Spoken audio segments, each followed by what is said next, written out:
Hey everybody, welcome back to Let's Play Umineko When They Cry. In the last episode, well, technically in the last episode we went back and saw everything that we missed, which actually took an hour-long recording. Don't even get me started on that. Don't even get me started on editing that too. But that's not the recording that I'm going to continue on with. I'm going to take what I got in the initial recording and continue on with the medals that I earned. So next is Oni-chan and Beatrice's puzzle. Yes, I did. How was your day today?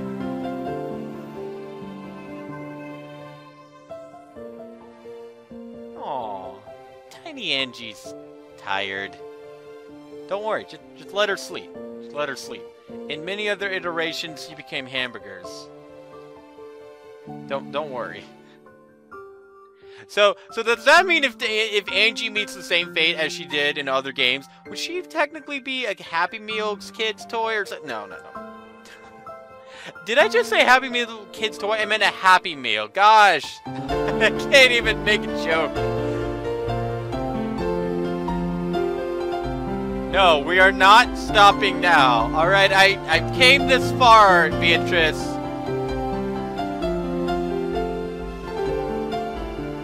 No. No. Don't you wuss out of this.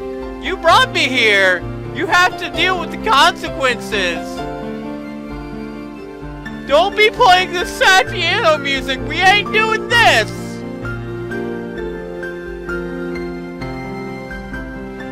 No, Angie, no, please! We deserve the medal!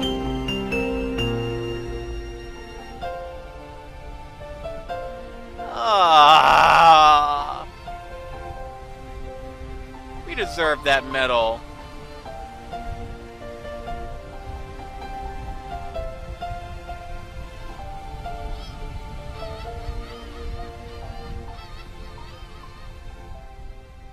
Because... why not? We can't even... I wanted to do their challenge. But of course!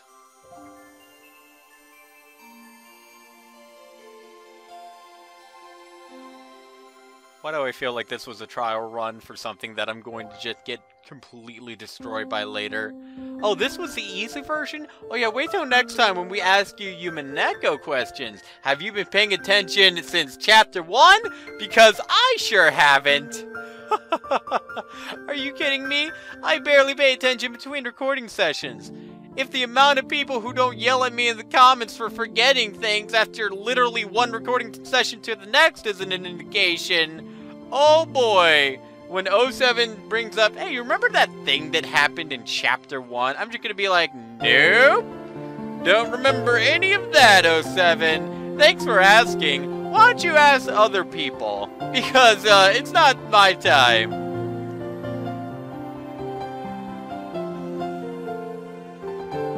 Oh my goodness.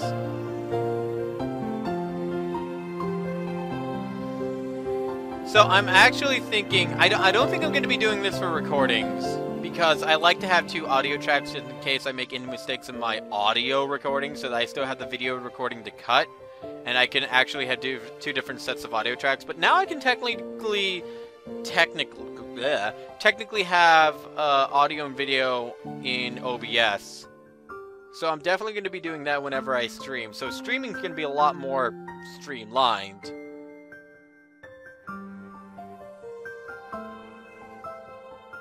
Happiness isn't something you'll find, it's something you make. Aww. Now when you wake up, the entire mansion's gonna be blown up and all you're gonna find are corpses. That's why she couldn't go to the mansion in, Chapter 3. It was no longer there. I just now realized that. Oh, it's not like we're dying.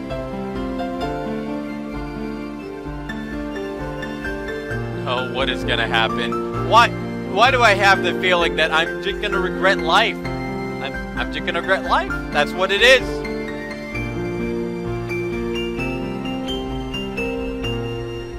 Is this okay, by the way, my audio? I just want to make sure you guys are alright with this audio.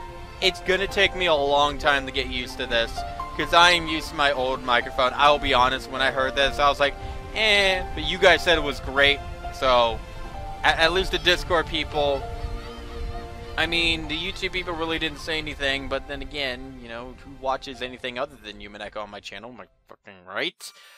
I'm not salty about that. Live life strongly, says the killer dad.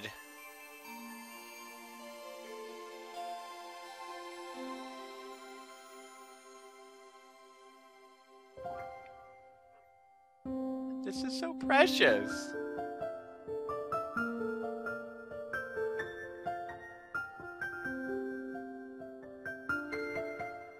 This is like, oh, this makes me sad. This makes me sad.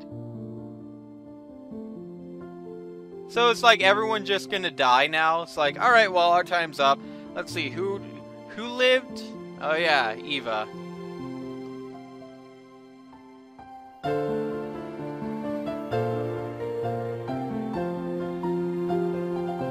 And let's just all accept magic. It's so weird. This chapter's so weird. Like, I'm not wrong on that, right? This chapter's just... It was weird enough when Butler switched to the witch's side in chapter 5. Now in this chapter, we're just accept fucking magic. What? Mystery? Nah, we don't need that. It's fine. What genre is this again? No, it's fine. See, I don't know.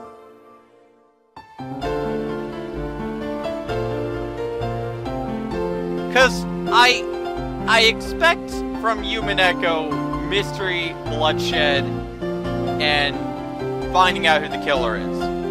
But here we are in chapter 8 where just none of that is going on. There's no mystery. There's no trying to figure out what's going on. It's just, oh, here's the one person who was not invited to Rokenjima. Let's give her the end that she deserves.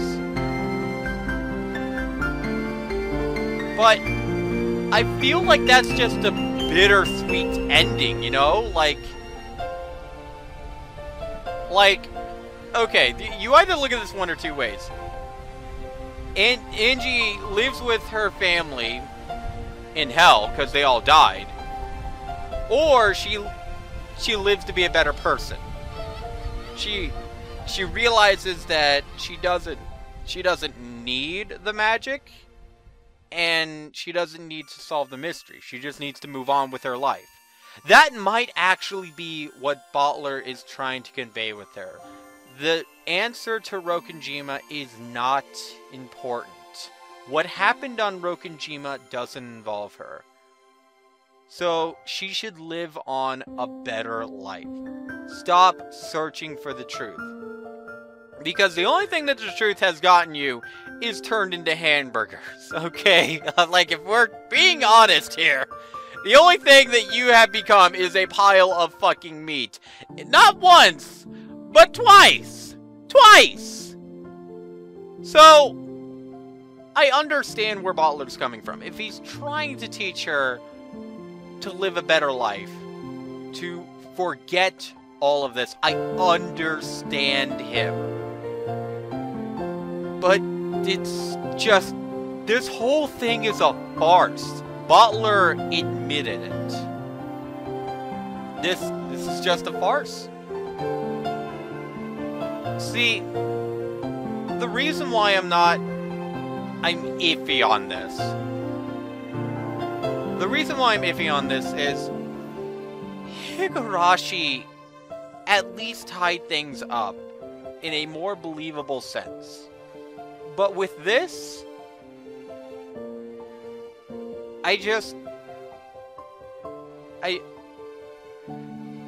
I don't know.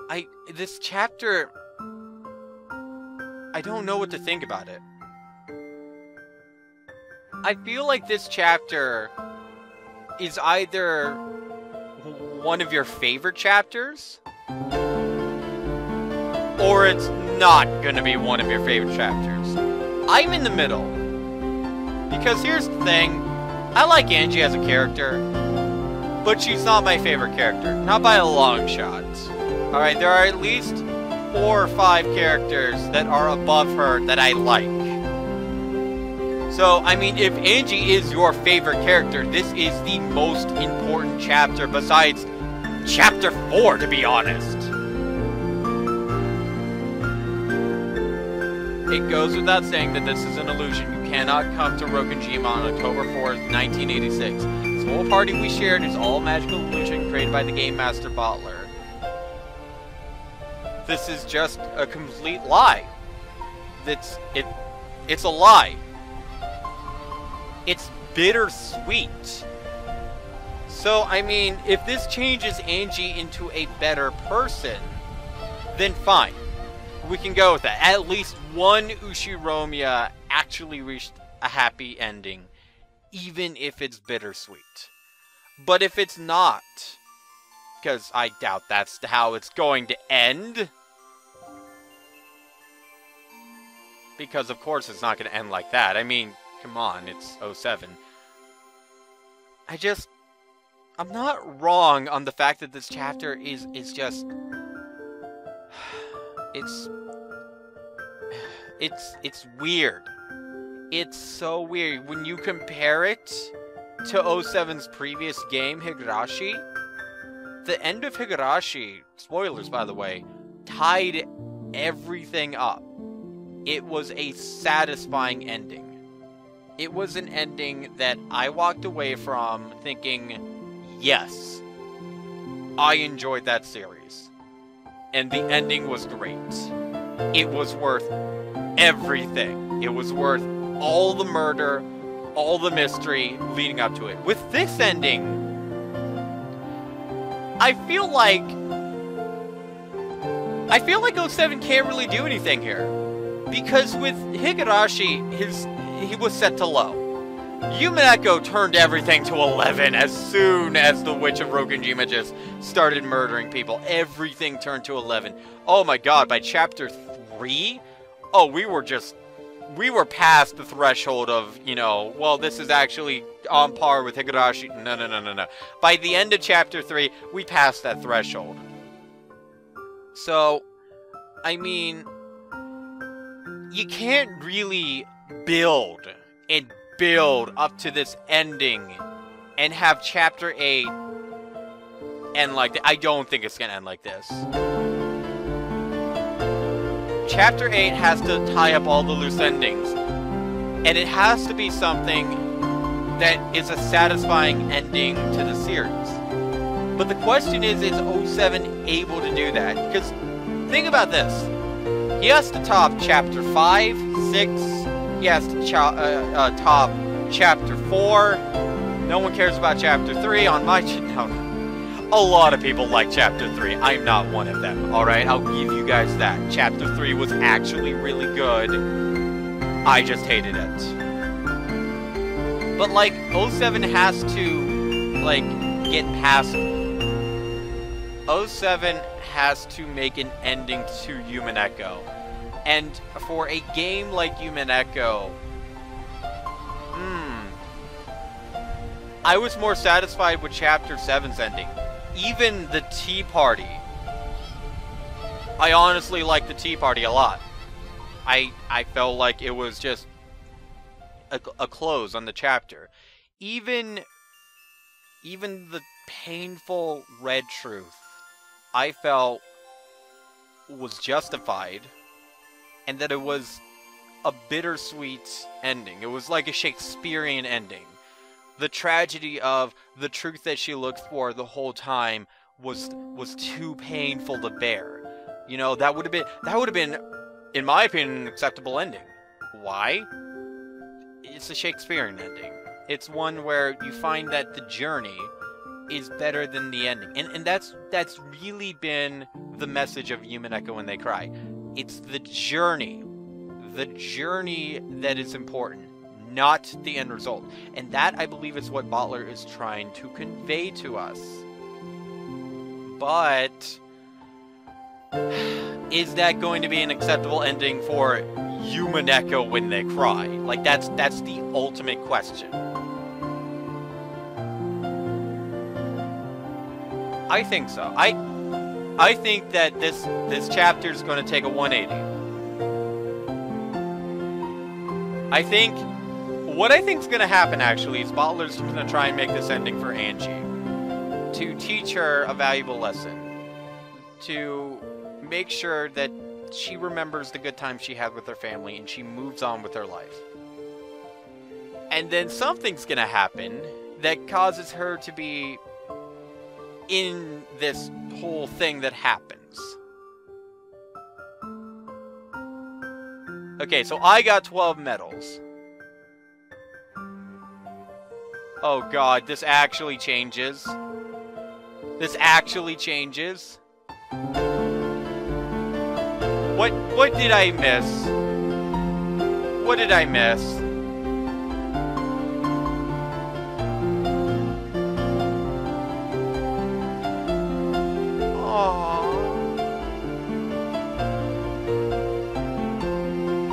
Oh, Master! Whoa! There it is. It was ambiguous. It was either or up until this point. There it is. Sakatero was mass-produced. But did that really make him less of a being? No. And I'll tell you why. For those of you who remember whether or not Maria created Sakatero, the answer is yes. Rosa created Sakatero and gave it to Maria. Maria then created Sakatero. But how is that possible whenever Sakatero is mass-produced? Well, that Sakatero is special to Maria in a way that, honestly, even if it's mass-produced, you guys understand what I mean. When you guys get, say, a stuffed animal or doll, back when you were a child, and even though you know for a fact now that you're older that that doll was mass-produced everywhere, your doll was your doll. And it was your own personal doll. Or it was your own personal stuffed animal or whatever. It was special to you, and that's what counted. I feel like that's the message with Sakatero. I think that from an artistic and symbolic standpoint, the fact that Sakatero is mass-produced actually makes him more unique.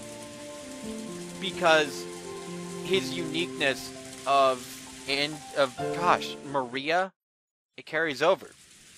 It makes him unique to Maria, and that's what counts.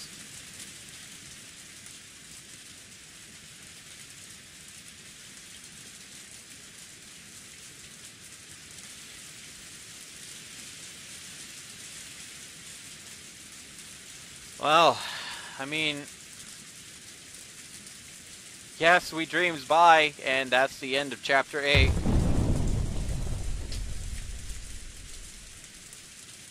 What?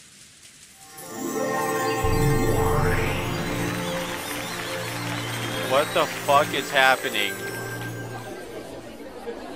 Oh. The anti-magic toxin is totally gone. Okay. Alright. Oh, that's how we're gonna play the game now. What, was Angie just a thing of anti-toxin the whole time? I'm glad I get to see these characters at the end.